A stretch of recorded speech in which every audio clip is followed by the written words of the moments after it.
I will speak in Arabic. And then I will translate in English. Masya Allah. Kau menjadi anaknya Tuhan. Astagfirullah, teman-teman. Saya jadi terharu ya. Astagfirullah. Kenapa saya beristighfar? Di Indonesia jangankan kita mengislamkan orang gitu, sesama muslimnya saja kita tidak damai. Alhamdulillahirrabbilalamin. Asyhadu an la ilaha illallah wa asyhadu anna Muhammadar Rasulullah. Teman-teman, di video ini saya ingin mereaction suatu video atau memberikan kabar kepada kalian di mana ada seorang pendeta di daerah Afrika sana, tepatnya di Afrika Selatan. Dia mengislamkan seluruh jemaahnya. Masya Allah. Baru pertama kali mendengar kabar ini dan membaca beritanya, Masya Allah, saya langsung terharu ya, terharu. Dan oke, tidak perlu panjang lebar, coba kita mereaction seperti apa videonya dan seperti apa suasana harunya di situ. Seorang pendeta Afrika masuk Islam dan mengumpulkan para pengikutnya di suatu gereja dan mengajak mereka masuk Islam. Masya Allah. Coba kita lihat seperti apa videonya. I will speak in Arabic. And then I will translate in English.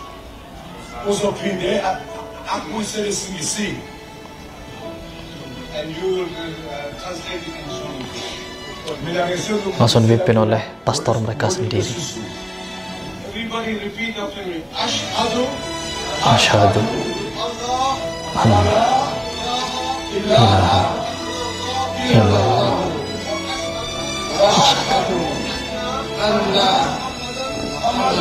Allah. Masya Allah. What you are wearing. What you are wearing.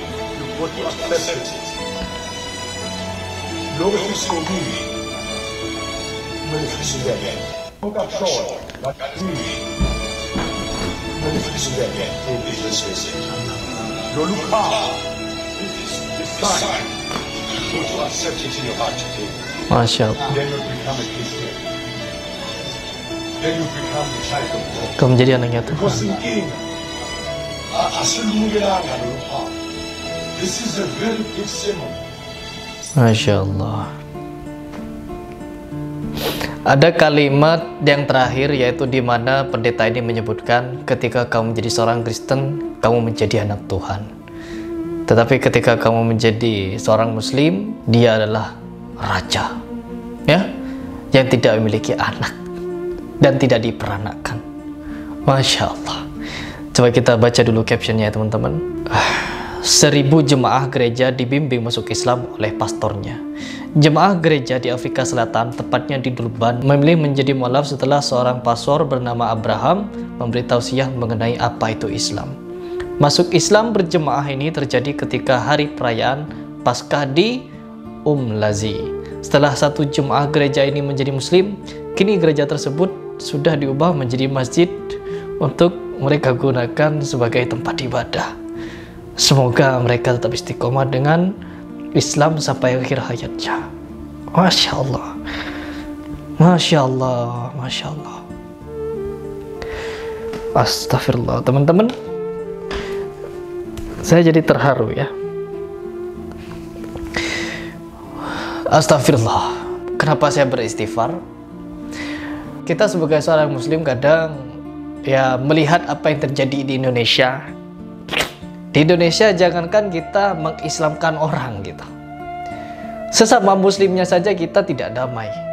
Ya, sesama muslimnya saja kita tidak damai. Ada yang menyimpang, ada yang begini, ada yang begitu. Jangankan mendakwah kepada orang muslim, mendakwahkan Islam kepada sesama Islamnya saja susah. Memberikan kebenaran kepada orang sesama Islamnya saja yang masih menyimpang susah. Mereka menentang, ya. Sedangkan di luar sana, di Amerika, ya, mereka satu suara, teman-teman.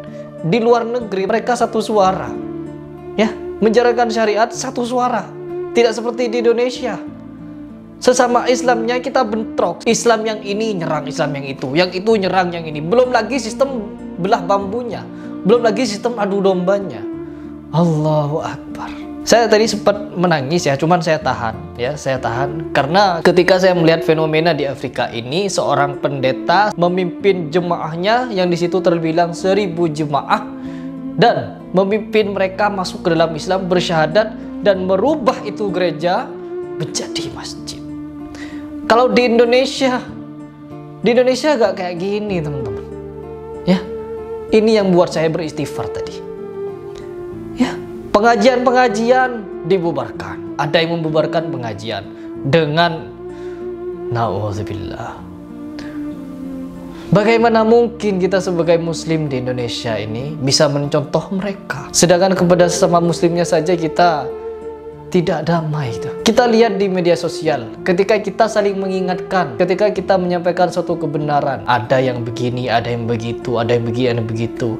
Bahkan ketika saya membuat video, bagaimana sih akhlak Rasulullah? Apakah itu dicontohkan oleh habaib-habaib yang sekarang ini lagi viral? Bahkan ketika saya membuat narasi seperti itu, saya yang salah. Masya Allah. Ada seorang kiai, karena kecintaannya kepada nasab Rasulullah, kepada habaib, untuk memberantas nasab batil, itu disangka tidak sayang, tidak cinta, tidak manut kepada habaib. Bukan seperti itu. Ada juga habaib yang mengaku-ngaku, ada juga habaib yang takabur dan lain sebagainya. Belum lagi oknum-oknum ustadz dan lain sebagainya yang melakukan penyimpangan dan penyesatan. Belum lagi orang seperti Weldo yang nyata-nyata dia sudah menyimpang, menentang hukum syariat dan menjelekkan Nabi Muhammad dan masih dibela, dan yang membela umat Islam juga. Bagaimana kita ini Indonesia? Itulah kenapa saya beristighfar, teman-teman. Saya semata-mata membuat video memberikan tanggapan terhadap penyimpangan, syubhat dan lain sebagainya yang itu tidak sesuai dengan Rasulullah ajarkan, tidak sesuai dengan Rasul contohkan. Malah klaim dan kalimat-kalimat yang dilontarkan adalah Wahabi, kalimat-kalimat yang ngaji di Google dan lain sebagainya. Na'udzubillah. Inilah Indonesia. Karena ini memang sudah zaman akhir ya teman-teman, zaman akhir dimana ketika kita menyampaikan kebaikan, seolah-olah kebaikan itu menjadi suatu kejahatan. Ketika ada orang melakukan kejahatan, seolah-olah itu bukan kejahatan. Orang dungu dipercaya dan orang yang berilmu tidak dipercaya, bahkan difitnah. Orang yang lurus disangka bengkok dan orang yang benar-benar menyimpang disangka lurus. Begitulah yang terjadi sekarang.